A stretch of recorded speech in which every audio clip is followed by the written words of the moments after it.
আমরা স্পোর্টসকে যত বেশি প্রমোট করব তত বেশি সোসাইটি থেকে ইয়ুথদের মধ্য থেকে মাদক সহ আরও যত ইভিল প্র্যাকটিস আছে সেগুলো দূরীভূত হবে।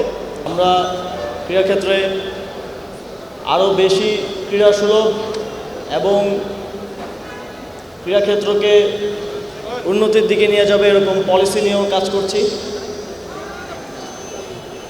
ইতিমধ্যেই আমরা কিছু উদ্যোগ গ্রহণ করেছি যে শুধুমাত্র যেই বড় বড় ফেডারেশনগুলো আছে তাদের দিকেই সবার নজর থাকে, কিন্তু আমাদের অন্যান্য স্পোর্টসগুলোতেও জাতীয় এবং আন্তর্জাতিকভাবে বাংলাদেশকে রিপ্রেজেন্ট করার, বাংলাদেশের জন্য সম্মান বয়ে আনার সুযোগ রয়েছে। সেই জায়গা থেকে আমরা অন্যান্য ফেডারেশনগুলোর বাজেট বৃদ্ধি সহ ইনফ্রাস্ট্রাকচার এবং অন্যান্য সুযোগ সুবিধা যেন বৃদ্ধি করা যায় সে লক্ষ্যে কাজ করছি।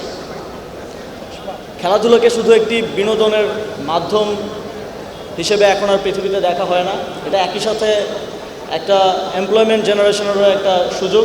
এখন যে কোনো ব্র্যান্ডের পুরাতন এসি বদলে নতুন ওয়ালটন এসিতে উপভোগ করুন 25% ছাড়।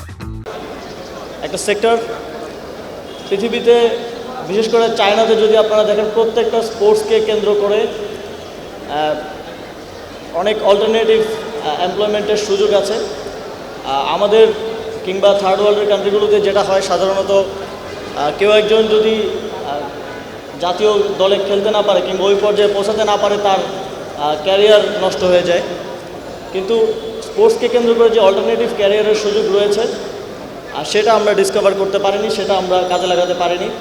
আপনারা জানেন ইতিমধ্যে আমরা ন্যাশনাল স্পোর্টস ইনস্টিটিউট গঠন করছি, কার্যক্রম চলমান আছে। সেখানে আমরা শুধুমাত্র আমাদের খেলোয়াড়দের অ্যাডভান্স লেভেল ট্রেনিং না, এর পাশাপাশি এই বিকল্প যেই এমপ্লয়মেন্ট জেনারেশনের সুযোগ আছে সেই সংক্রান্ত ট্রেনিং দিব, যাতে করে আমাদের বিভিন্ন স্পোর্টসের টেকনিক্যাল কাজের জন্য আমাদের দেশের বাইরে থেকে অনেককে হায়ার করে নিয়ে আসতে হয়, সেগুলো যেন আমরাই ফুলফিল করতে পারি।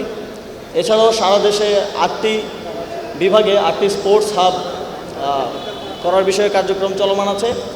এর মাধ্যমে আমরা স্পোর্টসকে ডিসেন্ট্রালাইজ করব এবং প্রত্যেকটি স্পোর্টস হাবকে কেন্দ্র করে এক ধরনের স্পোর্টস ইকোসিস্টেম গড়ে উঠবে।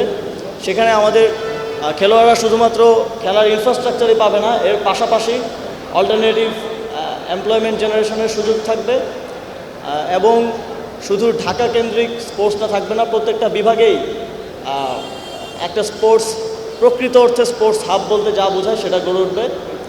এবং এক্ষেত্রে সবচেয়ে গুরুত্বপূর্ণ হচ্ছে স্পোর্টসে অংশগ্রহণ, পার্টিসিপেশন নিশ্চিত করা, জাতি, ধর্ম, বর্ণ, লিঙ্গ নির্বিশেষে সবার অংশগ্রহণ নিশ্চিত করা। আমরা স্পোর্টসকে যত বেশি প্রমোট করব তত বেশি সোসাইটি থেকে ইয়ুথদের মধ্য থেকে মাদক সহ আরও যত ইভিল প্র্যাকটিস আছে সেগুলো দূরীভূত হবে।